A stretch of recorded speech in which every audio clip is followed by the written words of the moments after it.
Have you ever wondered what happens when the most basic instincts of nature are rewritten by the language of the heart? This is a story about a sacred covenant forged in the most unlikely of places. Our story begins in the Ngorongoro crater, a vast, ancient caldera in Tanzania.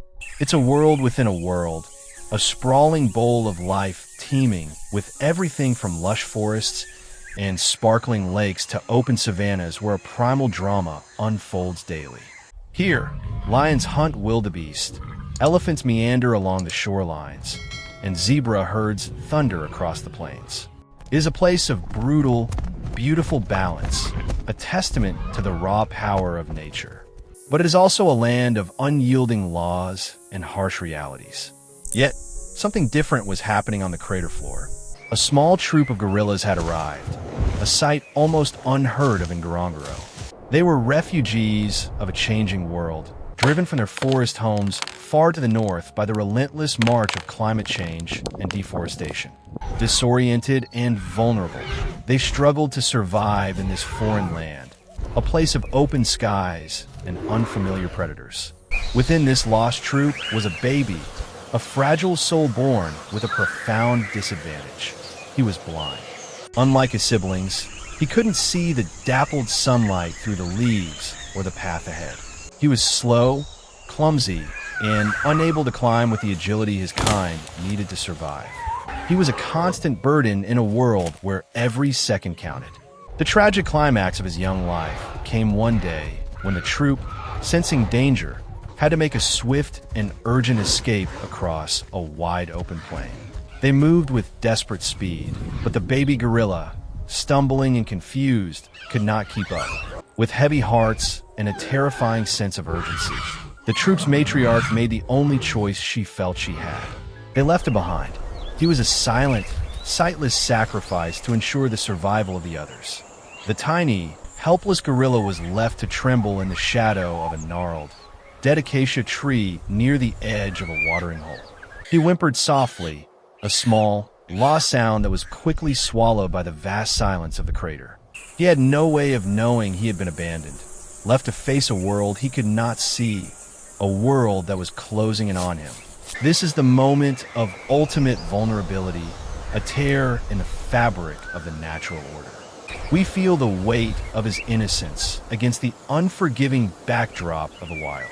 What happened next was not what anyone would expect from a world so ruled by instinct. This is the part of our story where a king with no kingdom meets a child with no family.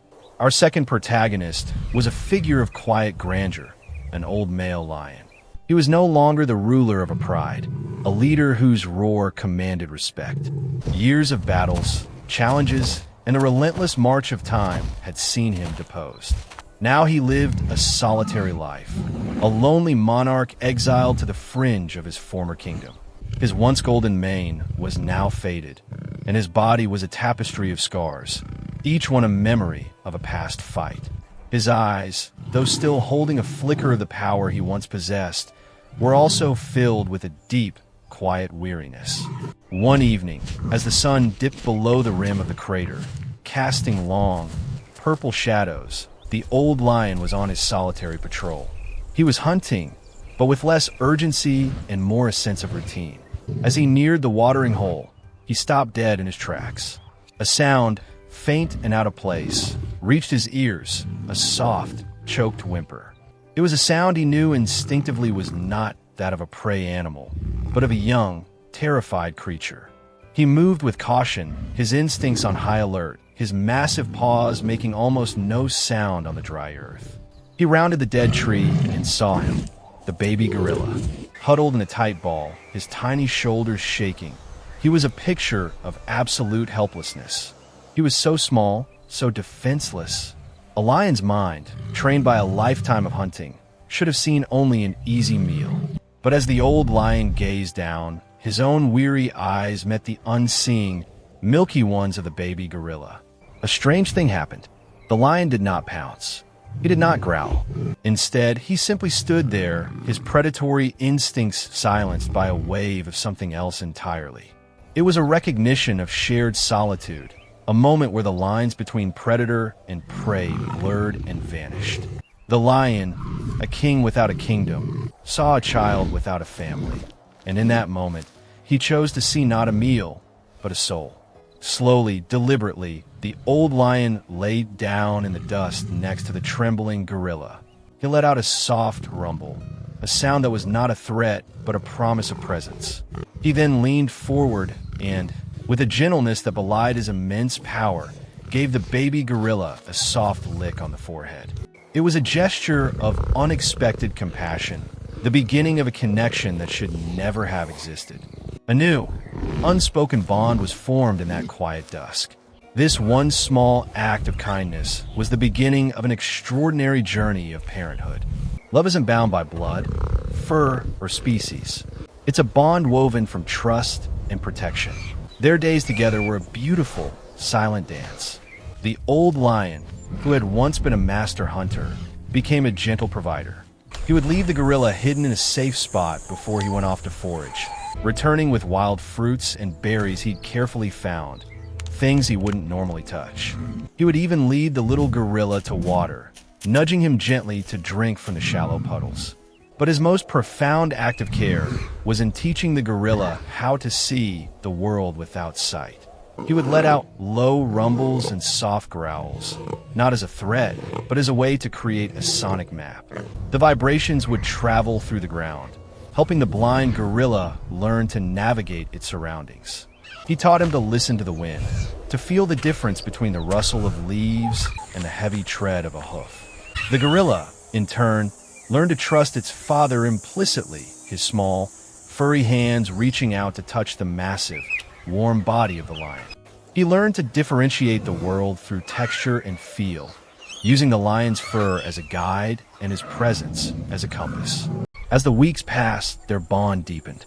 The old lion would often lie down with the gorilla nestled close against his body, providing a sense of warmth and security the little one had never known.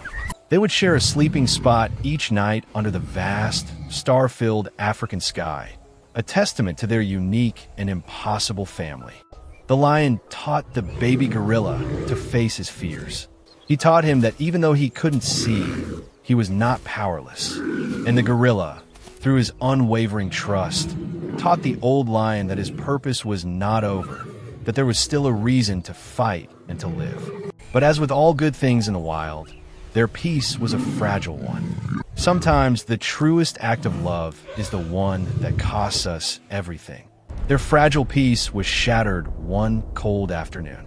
The scent of a helpless, lonely creature was a siren call to a passing pack of hyenas.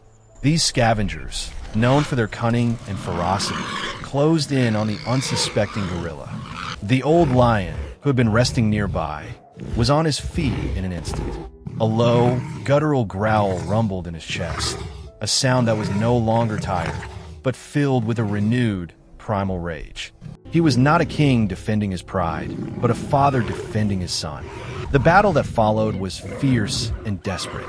The hyenas, emboldened by their numbers, snarled and snapped, trying to get around the lion to the tiny gorilla huddled behind him.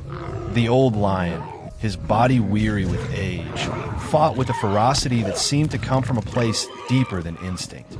It came from love. He lunged, swiped, and roared, driving back the pack one by one. The fight was a brutal, heartbreaking testament to his devotion.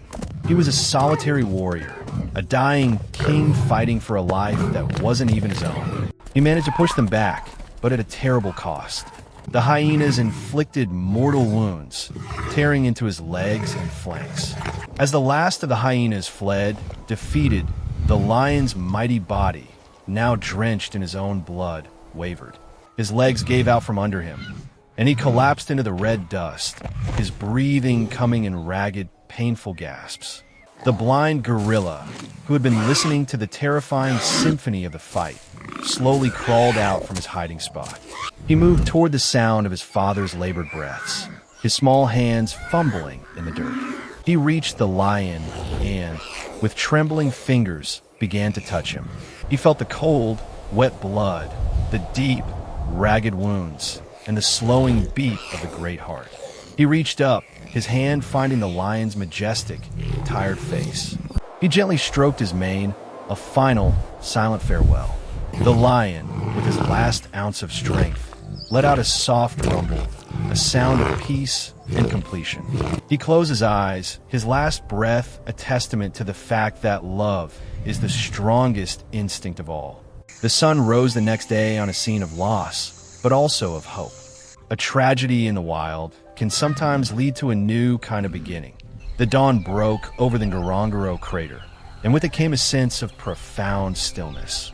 The silence was broken only by the chirping of birds and the gentle lapping of the lake. A young park ranger, a woman named Alara, who worked for the Ngorongoro Conservation Center, was on her morning patrol.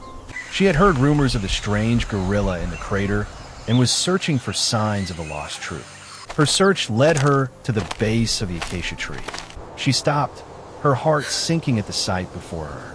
There, lying dead in a pool of blood and dust, was a magnificent old male lion. But what truly stopped her in her tracks was the small figure huddled beside him. It was the baby gorilla, his unseeing eyes wide, his small hands still clutching the lion's mane. The scene was one of heartbreaking devastation and a powerful, unspoken love. Alara knew she had to act. She carefully approached the grieving gorilla, speaking softly to calm him.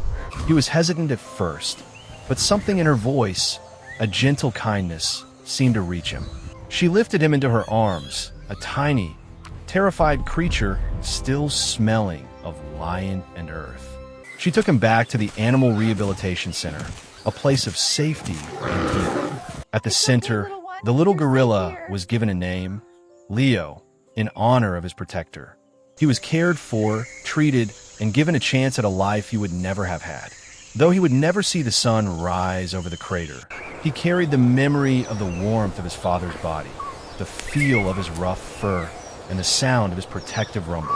The story of the old lion's sacrifice became a legend among the rangers, a powerful testament to the compassion that exists in the heart of even the fiercest creatures.